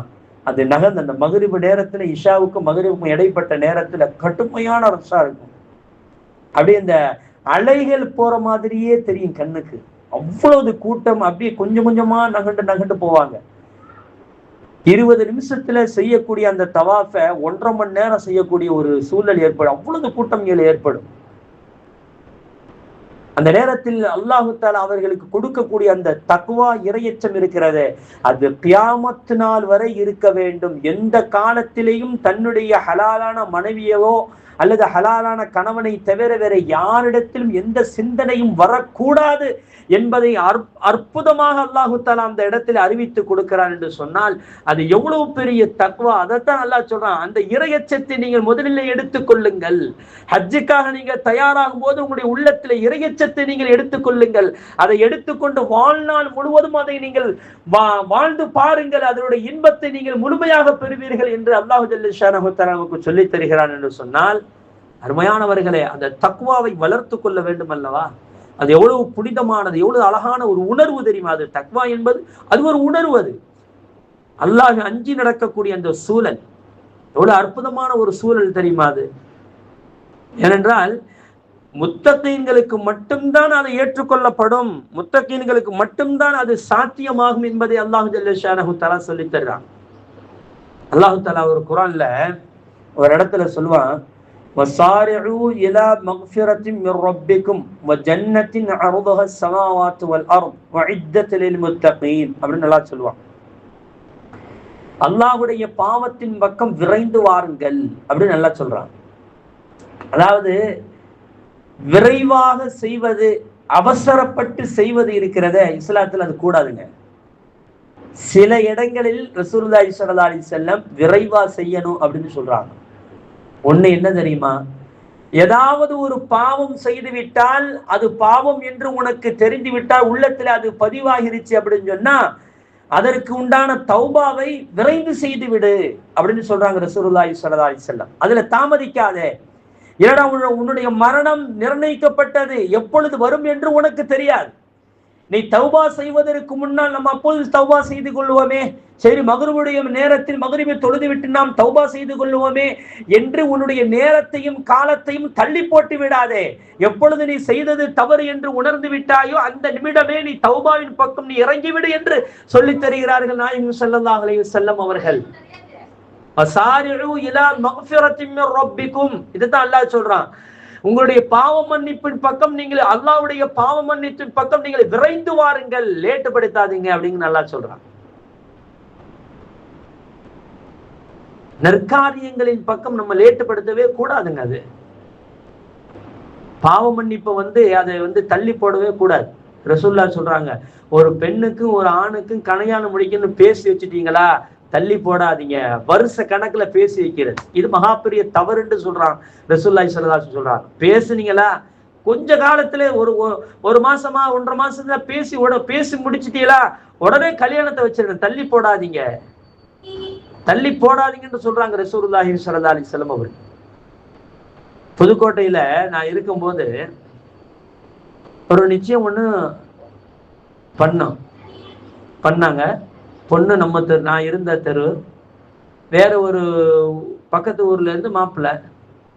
இது என்ன செஞ்சுட்டாங்கன்னு சொன்னா, திருமணம் அந்த நிச்சயம் பண்ண உடனே பொண்ணு மாப்பிள்ளைக்கு போன் நம்பரை கொடுத்துட்டாங்க. இவங்க போன் நம்பரை கொடுத்தது மிகப்பெரிய தப்பு. இதுல என்னன்னா, போன் நம்பரை கொடுத்ததோட பொண்ணு மாப்பிள்ளை 2 பேரும் வெளியில கிளம்பி அப்படி சுத்தி பார்க்கலாம் போக ஆரம்பிச்சிட்டாங்க. நாகூருக்கு சுத்தி பார்க்க போன இடத்துல இவங்க 2 பேரையும் விசாரித்த வகையில் அந்த மக்கள் நினைச்சிட்டாங்க, டக்குன்னு பிடிச்சி கல்யாணம் பண்ணி வச்சுட்டாங்க. கல்யாணம் பண்ணா அங்க ரிஜிஸ்டர் பண்ணிட்டாங்க நாகூர்ல. கல்யாண டேட்டு வந்துருச்சு. அப்போ அந்த மாப்பிள்ளுடைய ஊர்ல அந்த தலைவர்களுக்கெல்லாம் தெரிஞ்சு போச்சு, ஜமாத்துக்காரங்களுக்கு தெரிஞ்சு போச்சு, இவங்க 2 பேருக்கு நாகூர்ல கல்யாணம் முடிஞ்சிருச்சு, வாழ்ந்துட்டாங்க அப்படின்னு சொல்லிட்டு. இப்ப ஊரறிய கல்யாணம் வைக்கணுமா இல்லையா, யாருக்குமே தெரியாம இவங்க கல்யாணம் பண்ணி விட்டாங்க. ஆனா 2 பேரும் போகும்போது நீங்க ஹராமா இருக்கக்கூடாது, ஹலாலா இருக்குன்னு அவங்க முறைப்படி அங்க செஞ்சு வச்சு விட்டாங்க. ஏன்னா இவங்க ஹராமுல போயிடக்கூடாதுங்கிறதுக்குன்னு அவங்க செஞ்சு வச்சு விட்டாங்க. ஆனா இங்க ஊரறிய கல்யாணம் பண்ணிக்கணுமா இல்லையா, ரிஜிஸ்டர் ஆகணுமா இல்லையா? ஆனா அந்த ஊர் ஜமாத் என்ன செய்ய கல்யாணம் பண்ண முடியாது அப்படின்னு சொல்லிடுச்சு. நாங்க என்ஓசி தரமாட்டோம். ஏன் நீங்க எதுக்கு வந்து உங்களுடைய பொண்ணு மாப்பிள்ளைக்கு நம்பரை கொடுத்து வெளியெல்லாம் போகிறதுக்கு நீங்க எதுக்கு அனுமதிச்சீங்க அப்படின்னு சொல்லி. இங்க கல்யாண நாளும் வந்துருச்சு, பிரியாணியெல்லாம் ஆக்கியாச்சு, ஏழை ஓடு பொண்ணு ஓடு எப்படியும் அங்கிட்ட வாங்கி கல்யாணம் பிரியாணி தான் ஆக்கியாச்சு. மாப்பிள்ளை இப்போ வந்துடும் அப்போ வந்துடும் சொல்லிட்டு கடைசி வரை 3 மணி வரை பாக்குறாங்க, வரல. கடைசியில பொண்ணு வீட்டுக்காரங்க பிரியாணி சொத்து தின்னுட்டு போயிட்டாங்க. என்னன்னு கேட்டா அவங்க வந்து என்ஓசி தர முடியாது, உங்களால நீங்க எங்க முடிக்கணுமோ முடிச்சுக்கிறீங்க அப்படின்ட்டாங்க. இது தேவையா? திருமணம் முடிச்சுட்டு இவங்க திருமணம் அதாவது பொண்ணு மாப்பிள்ளை பேசி வச்சுட்டாலே ரசூலுல்லாஹ் சொல்றாங்க அதை தாமதிக்காதீங்க, உடனே செஞ்சு முடிச்சிருங்கிறாங்க. அப்ப உடனே செஞ்சிருந்தால் இவ்வளவு பெரிய ஆபத்து வர வேண்டிய அவசியம் இல்லையில. அதனாலதான் ரசூலுல்லாஹ் சொல்றாங்க இந்த காரியங்களை எல்லாம் நீங்க தள்ளி போடாதீர்கள், விரைவாக செய்து முடித்து விடுங்கள் என்று சொல்லி தர்றாங்க. அப்போ சில காரியங்களை நம்ம தள்ளி போடக்கூடாது. அப்போ அல்லாஹ் தஆலா சொல்லி தர்றான், அல்லாஹ்வுடைய பாவத்தின் பக்கம், பாவ மன்னிப்பின் பக்கம் நீங்கள் தள்ளி போடாதீங்க. நீங்கள் ஏதாவது ஒரு பாவம் செய்து விட்டால் அது பாவம் என்று உங்களுக்கு மனதிலே தெரிகிறது என்று சொன்னால் உடனே அதை தௌபா செய்து மீண்டு விடுங்கள், அடுத்த வக்துக்கு பார்த்துக்கலாம் என்று கூட நீங்கள் தள்ளி போட்டு விடாதீர்கள் என்று அல்லாஹ் தஆலா நமக்கு சொல்லி தருகிறான் என்று சொன்னால் அதில் எவ்வளவு கவனம் செலுத்த வேண்டும் என்பதை நாம் யோசிக்கணும். அது அப்படியே நீங்கள் ஹஜ்ஜிக்கு எடுத்துக்கொண்டாலும் அதே நிலைதான். ஹஜ்ஜிக்கு போகணும்னு ஆசை வந்துருச்சா, உம்ராவுக்கு போகணும் ஆசை வந்துட்டா தள்ளி போடக்கூடாது, அடுத்து டக்குன்னு போயிடணும். இல்லை என்று சொன்னால் வேறு ஏதாவது ஒரு தடங்கள் ஏற்பட்டு போய்விடும் என்றுதான் கண்மணி முஹம்மது ரசூலுல்லாஹி ஸல்லல்லாஹு அலைஹி வஸல்லம் சொல்றாங்க. சரி, இரண்டாவதாக அல்லாஹ் தஆலா சொல்ற விஷயம் என்ன தெரியுமா?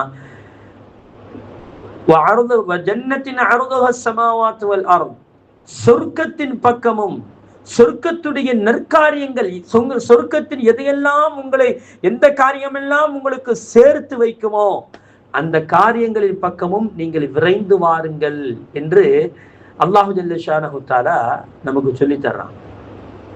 அப்ப சொர்க்கத்துடைய காரியங்கள் எவ்வளவு நல்ல காரியங்கள் இருக்கிறது, அந்த நல்ல காரியங்களை எவ்வளவு விரைந்து செய்ய வேண்டும்.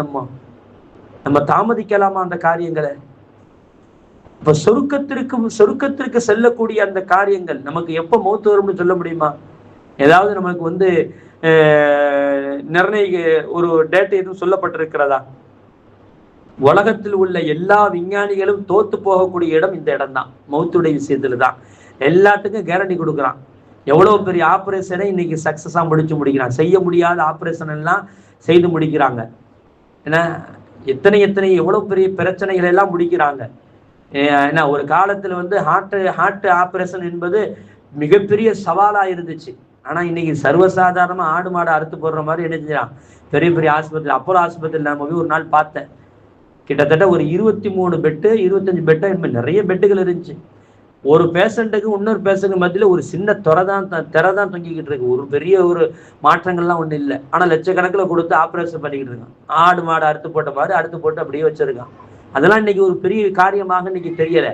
ஆனால் மௌத்துடைய விஷயத்தில் மட்டும்தான் எல்லா டாக்டர்மார்களும் தோத்து போகிறார்கள், எல்லா விஞ்ஞானிகளும் தோத்து போறாங்க.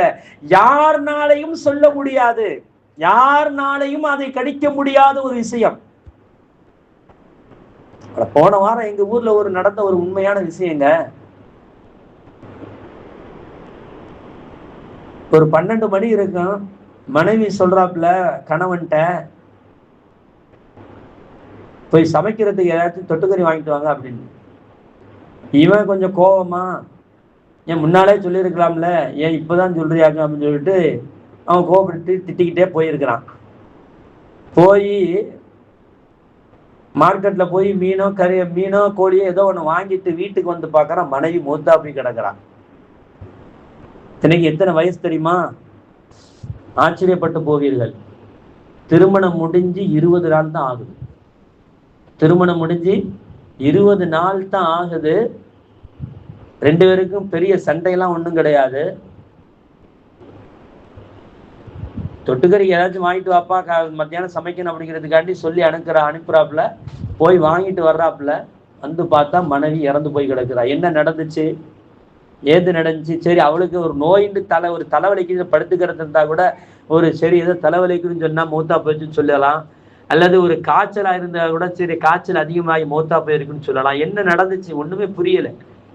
சரி பிரேத பரிசோதனை எடுத்து பார்க்கலான்னு பார்த்தா அதுக்கு வீட்டுக்காரங்க ஒத்துக்கிற மாட்டாங்க. ஏன் ஏதாவது சண்டை சச்சரவு இருக்கானு தூக்குப்பட்டு மௌத்தா போச்சுன்னு சொல்லலாம், ஏதாவது காரணத்தை சொல்லலாம். ஒண்ணுமே இல்லையே, வந்து பார்க்கறோம் பெட்ல மௌத்தா போய் கிடக்குது, அவ்வளவுதான். எல்லாம் ஒரு 1/4 மணி நேரம் 20 நிமிஷம் ஒரு அரை மணி நேரத்துக்குள் நடந்த காரியம் தாய்மார்களே. யாருக்காவது ஒரு கேரண்டி இருக்கிறதா மௌத்துக்கு? அப்ப நம்முடைய வாழ்க்கை என்பதை அல்லாஹ் சொல்லக்கூடிய ஒரு வார்த்தை, நீங்கள் சொர்க்கத்தின் பக்கம் விரைந்து வாருங்கள், சொர்க்கத்தில் உண்டான அமல்களை நீங்கள் அதிகமாக செய்து கொண்டு வாருங்கள் என்று அல்லாஹு தஆலா நமக்கு கட்டளையிடுகிறான்னு சொன்னா அதுல எவ்வளவு கவனம் செலுத்த வேண்டும். அல்லாஹ் சொல்லிவிட்டு சொல்றான், இந்த சொர்க்கம் எதற்கு யாருக்கு தெரியுமா தயார் செய்யப்பட்டு இருக்கிறது? அல்லது பாவத்திலிருந்து தன்னை வேகமாக மீட்சி செய்யக்கூடியவன் யாரு தெரியுமா? வஇத்தத் லில் முத்தகீன் என்று அல்லாஹ் சொல்லி தருகிறான். அதாவது முத்தகீன்களுக்கு இது தயார் செய்யப்பட்டு இருக்கிறது என்று அல்லாஹ் சொல்றான். இறையச்சம் உடையவர்களுக்கு இது தயார் செய்யப்பட்டு இருக்கிறது. அப்ப தக்வா உடையவர்களுக்கு தான் சொர்க்கம் தயாரிக்கப்பட்டு இருக்கிறது. தக்வா உடையவர்கள் தான் பாவத்திலிருந்து தன்னை மீட்டிக் கொள்வதற்கு அவசரப்படுவார்கள். தக்வா இல்லைன்னா அதுல அது சாதாரணமாக கடந்து போயிடும். தக்வா இல்லைன்னு சொன்னா சாதாரணமாக கடந்து போகும். பாவங்கள் எல்லாம் ஒரு சர்வசாதாரணமாக ஆகி போயிடும். இறையச்சம் இருந்தால் மட்டும்தான் ஒரு சிறிய பாவம் கூட தனக்கு மிகப்பெரிய ஒரு மலை போல யோசிக்கக்கூடிய ஒரு நிலைமை உண்டாகும். தக்வா இல்லை என்று சொன்னால் பெரும்பாவம் கூட அது ஒரு சின்ன ஒரு ஈ மாதிரி தான் அது கடந்து போக மாதிரி வரும். இதுதானே பார்த்துக்கிறோம் அப்படின்ற மாதிரி. எங்க ஊர்ல ஒரு பஞ்சாயத்து, நான் ஒரு 17-18 வயசு இருக்கும் போது நடந்த ஒரு பஞ்சாயத்து ஒண்ணு. அதாவது ஒரு ஆணும் ஒரு பெண்ணும் தப்பா நடந்துக்கிட்டாங்க. தப்பா நடந்துகிட்டதுக்கு பஞ்சாயத்து வருது. பொண்ணு வீட்டுக்காரங்க பஞ்சாயத்து வைக்கிறாங்க. பஞ்சாயத்து வைக்க போகும்போது அது அந்த பெண்ணு ஒத்துக்கிட்டு தான் நடந்ததா அல்லது ஒத்துக்கிறாம நடந்ததாங்கிற அது வேறு விஷயம். இந்த மாப்பிள்ளை வீட்டுக்காரங்க ஒரு வார்த்தை ஒண்ணு சொன்னா பாருங்க, இதுதாங்க பெரிய விஷயம். என்ன தெரியுமா? எங்க ஊர் உலகத்துல நடக்காதா, இதை போய் இவ்வளவு பெருசா பேசிக்கிட்டு இருக்கிறீங்க அப்படின்றாரு.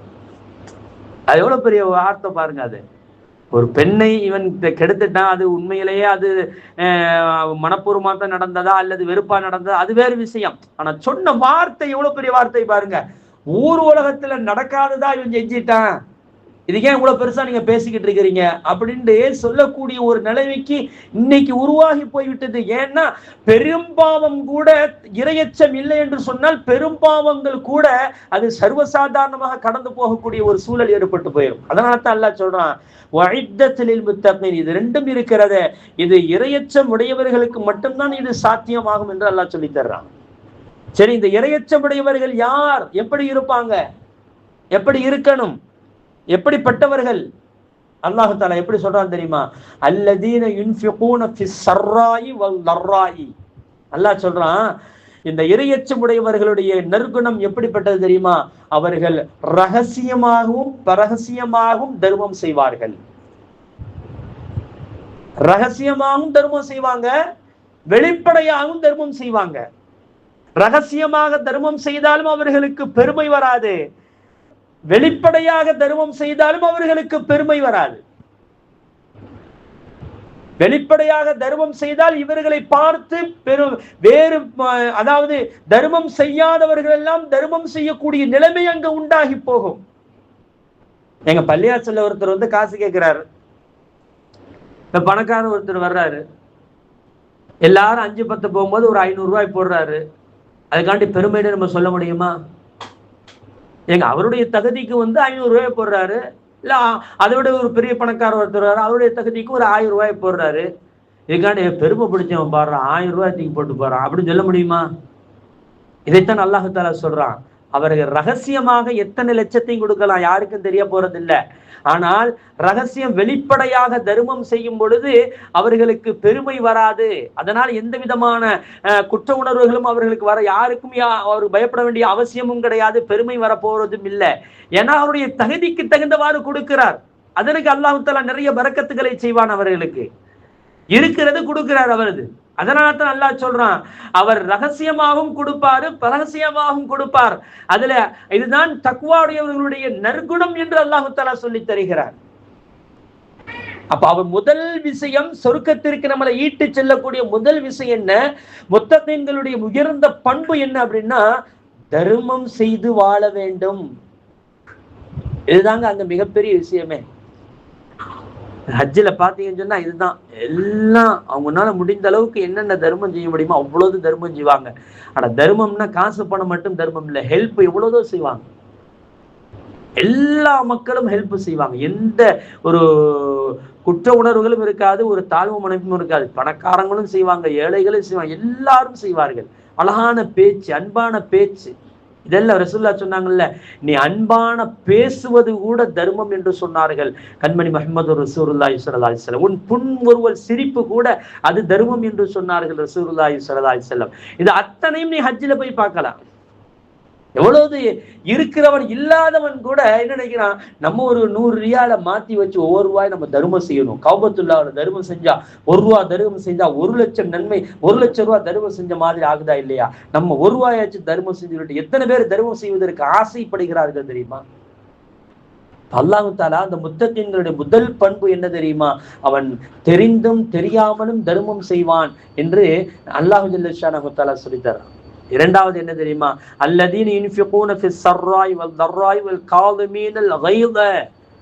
இது ரொம்ப முக்கியமான ஒரு விஷயம். வாழ்க்கையில் நம்ம எப்பொழுதுமே எடுத்துக்கொள்ளக்கூடிய ஒரு விஷயம் என்ன தெரியுமா? கோபத்தை மெண்டு முழுங்கி விடுவார்கள் என்று அல்லாஹ் தஆலா சொல்றான். கோபம் வந்துச்சுன்னு வைங்களேன், நமக்கு கீழ் உள்ளவங்கள்ட்ட கோபம்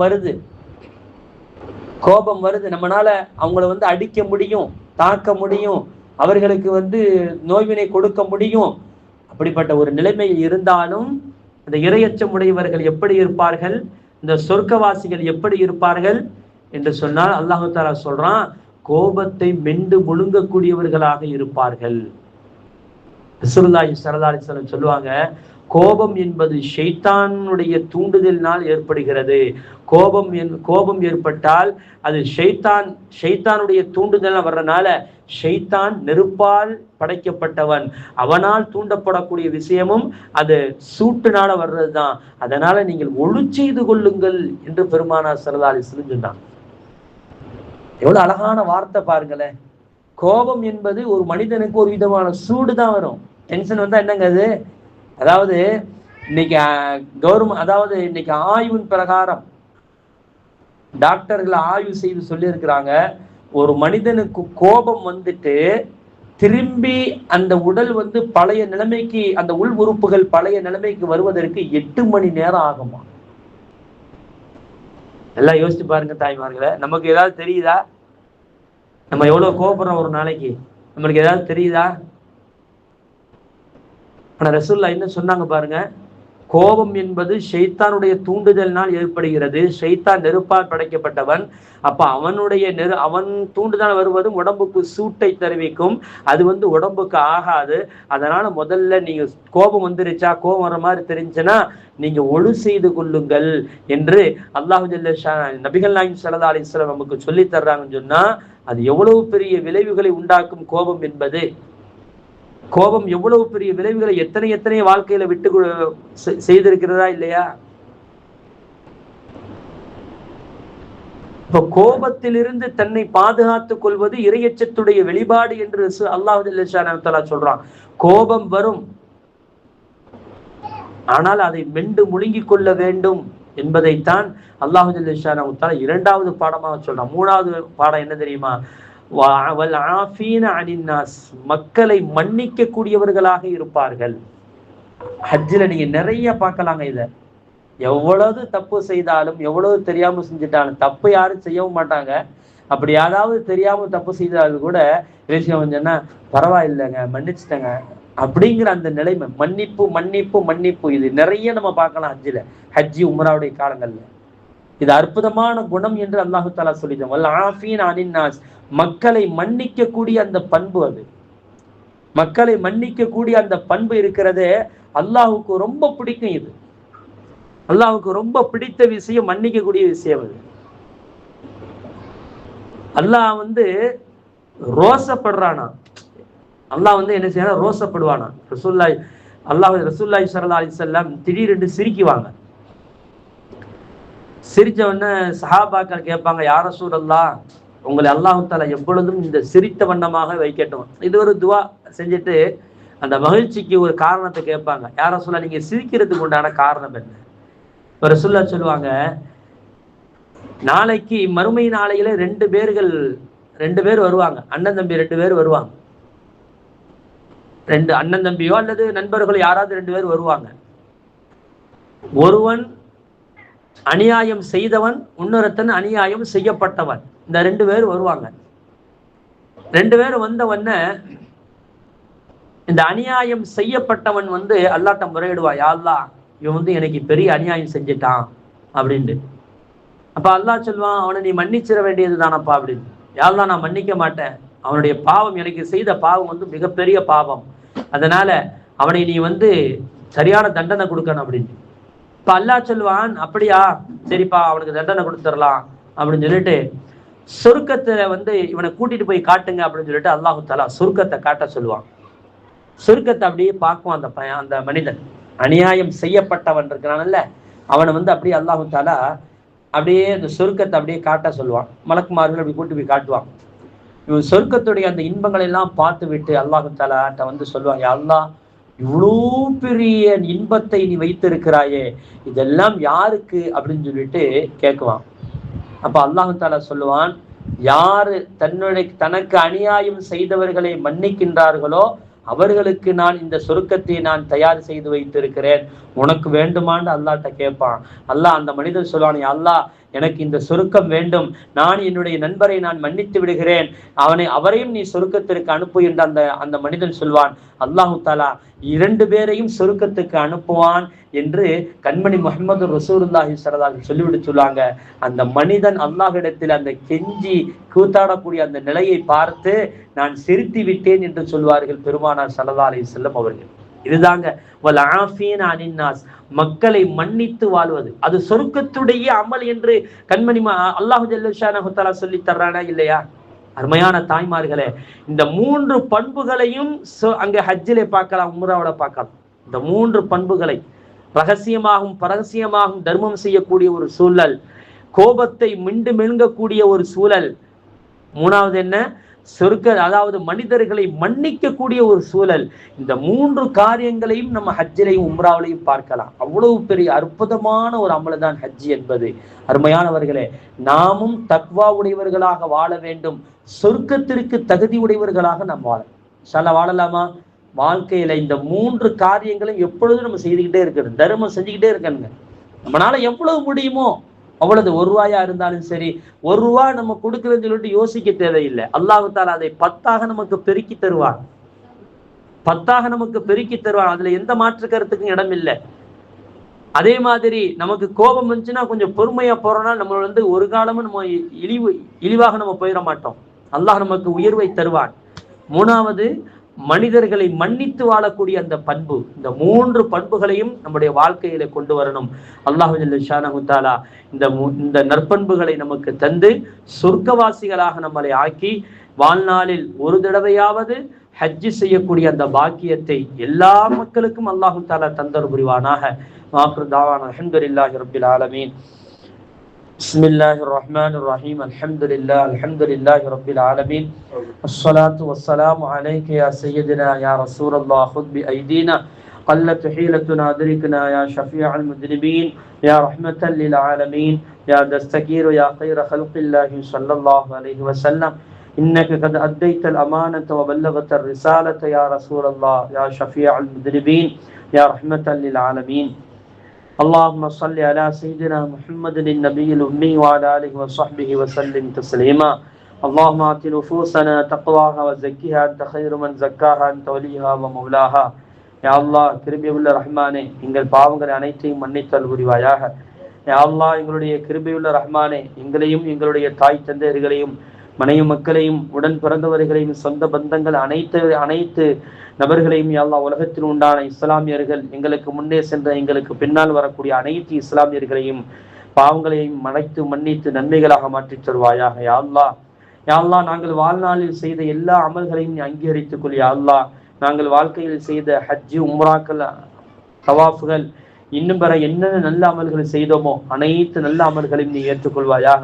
யா அல்லாஹ் ஹஜ்ஜிலே நாங்கள் செய்த எல்லா துஆக்களையும் நீ அங்கீகரித்துக் கொள்வாயாக. அரஃபாவிலையும் மினாவிலையும் முஸ்தலிஃபாவிலையும் யா அல்லாஹ் ஹஜ்ருல் அஸ்வத் கல்லுக்கு நேராகவும் யா அல்லாஹ் முல்தஸிம் ரௌலா ஷரீஃப் அனைத்து இடத்திலும் நாங்கள் செய்த துஆக்கள் அனைத்தையும் அங்கீகரித்துக் கொள்வாயாக.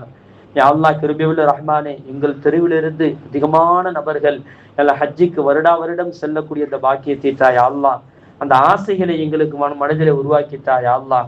யா அல்லாஹ் ஹஜ்ஜிக்கு செல்லக்கூடிய அந்த நிலைமையை உண்டாக்கித்தாயா அல்லாஹ். ஹஜ்ஜிக்கும் உம்ராக்கும் செய்யக்கூடிய அந்த உம்ராக்களும் செய்யக்கூடிய அந்த பாக்கியங்களை எங்கள் மக்களுக்கு நீ தந்தர் புரிவாயாக. யா அல்லாஹ் அதை நிரப்பமாக்கி தருவாயாக. அந்த வசதி வாய்ப்புகளை எங்களுக்கு தருவாயாக. ஹலாலான அந்த வசதி வாய்ப்புகளை எங்களுக்கு நீ தருவாயாக. ஹராமான அந்த சூழ்நிலையிலிருந்து எங்களை நீ பாதுகாத்துக் கொள்வாயாக. யா அல்லாஹ் எங்களுடைய வாழ்க்கையில் எல்லாம் ஒரு தடவையாவது நாங்கள் ஹஜ்ஜி செய்யக்கூடிய அந்த பாக்கியத்தை எல்லா மக்களுக்கும் நீ தந்தர் புரிவாயாக. யா அல்லாஹ் உம்ராக்கள் அதிகமாக செய்யக்கூடிய அந்த பாக்கியத்தை எங்களுக்கு நீ தந்தர் புரிவாயாக. யா அல்லாஹ் எங்களுக்கு மத்தியில பொறாமையை விட்டும் பாதுகாத்துக் கொள்வாயாக. யா அல்லாஹ் எங்களுக்கு மத்தியில போட்டி பொறாமைகளை விட்டும் பாதுகாத்துக் கொள்வாயாக. அடுத்தவருடைய வளர்ச்சிகளை நாங்கள் யா அல்லாஹ் பொறாமைப்படுவது விட்டும் பாதுகாத்துக் கொள்வாயாக. அடுத்தவருடைய விஷயத்தில் நாங்கள் எல்லாம் தேவையில்லாமல் நுழைவது விட்டும் எங்களை நீ பாதுகாத்துக் கொள்வாயாக. யா அல்லாஹ் எங்களுடைய தேவைகளை நாங்களே பூர்த்தி செய்யக்கும் அளவுக்கு உண்டான விசாலமான நிலையை எங்களுக்கு தருவாயாக. விசாலமான செல்வத்தை எங்களுக்கு நீ தருவாயாக. விசாலமான வாழ்க்கை எங்களுக்கு நீ தருவாயாக. யா அல்லாஹ் ஆரோக்கியமான வாழ்க்கையை தா யா அல்லாஹ். ஆரோக்கியமான வாழ்க்கை எங்களுக்கு நீ தந்தல் புரிவாயாக. யா அல்லாஹ் பலகீனத்தை விட்டும் பாதுகாத்தால் புரியா அல்லாஹ். யா அல்லாஹ் நாட்கள் செல்ல செல்ல பலகீனம் அதிகமாகிக் கொண்டே போகிறது நாயனே. யா அல்லாஹ் பலகீனத்தை விட்டும் எங்களை நீ பாதுகாத்துக்கொள் யா அல்லாஹ். ஆரோக்கியத்திற்கு என்னென்ன வழிகள் இருக்கிறதோ அனைத்து வழிகளையும் நாங்கள் செய்யக்கூடிய நிலை எங்களுக்கு தாயா அல்லாஹ். யா அல்லாஹ் நாங்கள் விரும்பியோ விரும்பாமலையோ ஆரோக்கியத்திற்கு உண்டான எல்லா காரியங்களும் செய்வதற்கு உண்டான வாழ்க்கை பரக்கத்தை எங்களுக்கு தாயா, வாழ்க்கை எங்களுக்கு தாயா அல்லாஹ். யா அல்லாஹ் ஆரோக்கியத்தை எங்களுக்கு நிரந்தரமாக்கி தாயா அல்லாஹ். சுகர் வியாதியினால் ஏற்படக்கூடிய அந்த தீமைகளிலிருந்து நீ பாதுகாத்துக் யா அல்லாஹ். எங்களுடைய உடல் உறுப்புகளை நீ பாதுகாத்துக் யா அல்லாஹ். சுகர் வியாதிக்காக வேண்டி நாங்கள் சாப்பிடக்கூடிய அந்த மாத்திரையின் காரணமாக எந்த விதமான தீமைகளும் எங்களுடைய உடல் உறுப்புகளுக்கு எதுக்கும் வந்து விடாமல் நீ பாதுகாத்துக் யா அல்லாஹ். யா அல்லாஹ் கிருபையுள்ள ரஹ்மானே, எத்தனை பேர்கள் சுகர் வியாதியினால் யா அல்லாஹ் கிட்னிகள் இழந்து, கைகள் இழந்து, கால்கள் இழந்து வாழ்ந்து கொண்டு இருக்கிறார்கள் நாயனே. அல்லாஹ் அந்த மாதிரி நிலைகளிலிருந்து அவர்களையும் எங்களையும் எங்களுடைய சந்ததிகளையும் அவர்களுடைய சந்ததிகளையும் நீ பாதுகாத்துக் கொள் ரப்பே ரஹ்மானே. யா அல்லாஹ் அந்த அனைத்து விதமான தீமையிலிருந்து நீ பாதுகாத்துக் யா அல்லாஹ். உடல் ஆரோக்கியத்தை எங்களுக்கு நிரந்தரமாக்கித்தா யா அல்லாஹ். உடல் ஆரோக்கியத்தை எங்களுக்கு பரிசுத்தமாக்கித்தா யா அல்லாஹ். அதற்குண்டான அந்த சூழ்நிலையில் நாங்கள் உருவாக்கி கொள்வதற்கு உண்டான தகுதியை தாயா அல்லாஹ். அதில் நாங்கள் கவனம் செலுத்தக்கூடிய பாக்கியத்தை தாயா அல்லாஹ். நீ தந்த உடம்பு ரப்பே ரஹ்மானே, இந்த உடம்பை அல்லாஹ் இதை வேதனைப்பட்டு விடக்கூடாது நாயனே. இந்த உலகத்தில் நோய்களால் அவதிப்பட்டு போய்விடக் கூடாது நாயனே. இந்த உடம்பை நீ பாதுகாத்துக் யா அல்லாஹ். இந்த உடம்பை அல்லாஹ் நீ பரிசுத்தமாக்கித்தா யா அல்லாஹ். நோயினால் எங்களுடைய உடம்பை அல்லாஹ் வருத்தி விடாதே நாயனே. நோயினால் எங்களுடைய உடம்பை வருத்தி விடாதே நாயனே. சோதையினால் எங்களுடைய வாழ்க்கையை நீங்க வருத்தி விடாதே நாயனே. எல்லா பணங்காசுகள் இல்லாமல் எங்களுடைய உடம்பை வருத்தி விடாதே நாயனே. எங்களை சோதனை கொடுத்து அல்லாஹ் எங்களுடைய வாழ்க்கையை நீ வருத்தி விடாதே நாயனே. அல்லாஹ் நீ கிருபையுள்ள ரஹ்மான் நாயனே, கிருபையுள்ள ரஹ்மான் நாயனே. அன்பு நபி முஹம்மது ரசூலுல்லாஹி ஸல்லல்லாஹு அலைஹி வஸல்லம் அவர்களின் பொருட்டால் எங்களுக்கு நோயிலிருந்து முழுமையான பாதுகாப்பை கொடு அல்லாஹ். ஆரோக்கியத்தை அவர்களின் பொருட்டால் நிரந்தரமாக்கி கொடு ரப்பே ரஹ்மானே. எங்களுக்கு சோதனை அவர்கள் பொருட்டால் எங்களுக்கு நீக்கிவிடு ரப்பே ரஹ்மானே. உன் அருளால் எங்களை நீக்கிவிடு ரப்பே ரஹ்மானே. யா அல்லாஹ் எங்களுடைய பிள்ளைகளுக்கு யா அல்லாஹ் சோதனையிலிருந்தும் அனைத்து விதமான முசீபத்திலிருந்தும் ஆரோக்கியற்ற தன்மையிலிருந்தும் எங்களுடைய சந்ததிகளையும் எங்களுடைய பிள்ளைகளையும் நீ பாதுகாத்துக் கொள் நபி நாயனே. யா அல்லாஹ் ஆரோக்கியத்தை அவர்களுக்கும் நிரந்தரமாக்கி கொடு நாயனே. யா அல்லாஹ் சாலிஹான முத்தகீனான குழந்தைகளாக எங்களுடைய குழந்தைகளை நீ ஆக்கித்தா யா அல்லாஹ். அவர்கள் மூலமாக இந்த உலகத்திற்கு வரக்கூடிய அந்த பிள்ளைகளை யா அல்லாஹ் சாலிஹான முத்தகீன்களாக குழந்தைகளாக நீ ஆக்கித்தா யா அல்லாஹ். யா அல்லாஹ் எத்தனையோ குடும்பங்களில் யா அல்லாஹ் எத்தனையோ குமர்கள் யா அல்லாஹ் கர்ப்பமாக இருக்கிறார்கள் நாயனே. அவர்களுக்கு யா அல்லாஹ் கண்ணியமான வாழ்க்கையை நீ கொடு யா அல்லாஹ். அந்த கர்ப்பத்தை நல்ல முறையில சுமக்கக்கூடிய அந்த பாக்கியத்தை கொடு யா அல்லாஹ். அந்த குழந்தை ஆரோக்கியமான குழந்தையாக இருக்க வேண்டும் ரப்பே ரஹ்மானே. ஒவ்வொருவரும் எவ்வளதோ செலவு செய்து கொண்டு இருக்கிறார்கள். தன்னுடைய குழந்தைகளுக்காக வயிற்றில் இருக்கும் பொழுது எவ்வளதோ செலவு செய்கிறார்கள் நாயனே. அந்த குழந்தையை அல்லாஹ் ஆரோக்கியமான குழந்தையாக நீ ஆக்கி கொடு அல்லாஹ். அவர்கள் எந்த அளவு செலவு செய்கிறார்களோ அவர்களுக்கு அல்லாஹ் அந்த குழந்தையை பெற்றெடுத்து கையுக்கு கனமாக ஆரோக்கியமாக எல்லாம் சந்தோஷப்படக்கூடிய அளவிற்கு அல்லாஹ் அந்த குழந்தைகளை உருவாக்கி கொடு அல்லாஹ். அந்த பிள்ளைகளை யா அல்லாஹ் உருவாக்கி கொடு யா அல்லாஹ். அந்த குழந்தைகளை யா அல்லாஹ் பரக்கத்தான குழந்தைகளாக ஆக்கி கொடு யா அல்லாஹ். எத்தனை பேர்கள் யா அல்லாஹ் ஆண் குழந்தை வேண்டும் என்று சுமந்து நிற்கிறார்கள் நாயனே, அவர்களுக்கெல்லாம் ஆண் குழந்தையை நீ கொடு யா அல்லாஹ். யாரெல்லாம் ஆண் குழந்தை வேண்டும் என்று ஆசையோடு சுமந்து நிற்கிறார்களோ அனைவருக்கும் யா அல்லாஹ் ஆண் குழந்தைகளை கொடு யா அல்லாஹ். யாரெல்லாம் பெண் குழந்தை வேண்டும் என்று சுமந்து நிற்கிறார்களோ அவர்களுக்கு யா அல்லாஹ் பெண் குழந்தையை கொடுத்தார்கள் புரிவாயாக யா அல்லாஹ். உண்மையானவனே யா அல்லாஹ், எங்களுடைய வாழ்க்கை உண்மையாக இருக்க தௌஃபீக் செய் யா அல்லாஹ். யாரையும் எந்த சூழலில் நாங்கள் ஏமாற்றி விடக்கூடாது ராயனே. ஒருவா கூட நாங்கள் ஏமாற்றி விடாமல் நாங்கள் பரிசுத்தமான வாழ்க்கை வாழ வேண்டும் ரப்பே ரஹ்மானே.